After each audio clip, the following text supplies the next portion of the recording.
Hey, my name is Lauren. I was born and raised here on the island. A massive part of my education, starting all the way back in elementary school, was focused around the learning of our land, the good and the bad. From a young age, I was taught about the significance of Indigenous cultures, their way of knowing, being celebrated, and the struggles they faced. My schooling highlighted everything from Indigenous spirituality to the impact of racism in residential schools and everything in between. I've had the privilege of learning from a young age about the culture and history of Indigenous peoples in this region, which has shaped my understanding of their ongoing fight for reconciliation, healing, and justice. I've always felt incredibly fortunate to be in the position where I can learn about the history of the local Indigenous peoples, beginning when I was just a kid. This background has informed my understanding of cultural, spiritual, and emotional layers that the Indigenous ceremonies carry. As I look in the present day, it is clear that Indigenous ceremonies have been deeply impacted by the long-standing history of racism in residential schools. But despite the obstacle, these ceremonies remain an essential part of Indigenous spiritual and cultural identity. I wanted to explore with you how these ceremonies were disrupted by the past, but also how they've been recently passed down from generation to generation. It's crucial to understand why these ceremonies remain fundamental to the identity and healing of the Indigenous peoples today. Ceremonies are more than just rituals. They are deeply embedded cultural and spiritual practices that connect Indigenous peoples to their ancestors, to the land, and to the spiritual realm. Through these ceremonies, individuals reaffirm their identity, their relationships with the land, and their place in the broader spiritual ecosystem. There is a wide array of ceremonies that Indigenous peoples in Victoria may participate in, many of which are rooted in Coast Salish culture. For example, the potlatch is a gift-giving ceremony that celebrates significant events like births, marriages, or the passing of a community member, while also honoring individuals for their contributions to society. Where in the naming ceremonies, where the community gives an individual name that ties them to their family's history, the land, and to their ancestors. Recently, one of my friends went through one of these. It wasn't recently, it was about 3 years ago, but what I heard of it, it was beautiful.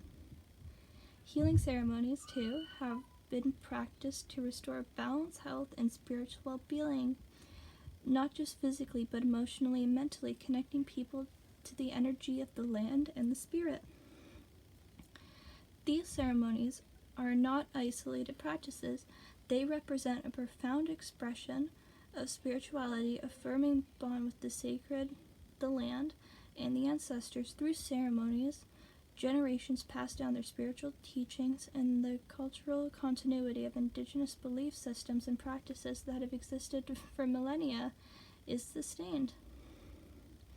Residential schools and systematic racism have had devastating impact on Indigenous peoples, particularly their cultural and ceremonial practices. The government sought to assimilate Indigenous children, stripping them of their language, cultural, and connection to their spiritual beliefs. These schools were not just educational institutions, they were tools of colonialism designed to erase Indigenous identities. During this period, Indigenous ceremonies faced fierce suppression. Ceremonies such as the potlatch were not only discouraged but outright banned. From 1885 to 1951, the Canadian government outlawed the potlatch, believing that these cultural practices were a threat to their goal of assimilating Indigenous peoples into Western society. Indigenous people weren't allowed to gather for their spiritual and cultural practices without facing legal repercussions. This government policy made it incredibly difficult for many communities to pass on their ceremonial practices. Racism played a huge role in the erasure of these practices. Colonial authorities and religious institutions viewed Indigenous ceremonies as primitive or incompatible with Christian faith. This revitalized view not only justified the banning of ceremonies, but also perpetuated ongoing campaign to delegitimize Indigenous ways of knowing and being. The effects of these bans were profound. For many Indigenous peoples, the ban on ceremonies like the potlatch created a disconnect between generations. Families who had participated in ceremonies for centuries were now cut off from these practices, causing deep cultural and spiritual trauma.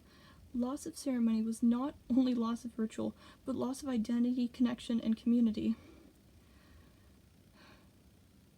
Despite the efforts to suppress and eradicate these practices, Indigenous peoples have shown extraordinary resilience. In the face of overwhelming adversity, communities found ways to continue their ceremonies even in secrets. Elders, in particular, played a pivotal role in preserving the teachings and knowledge about these ceremonies, passing them down in small, intimate settings.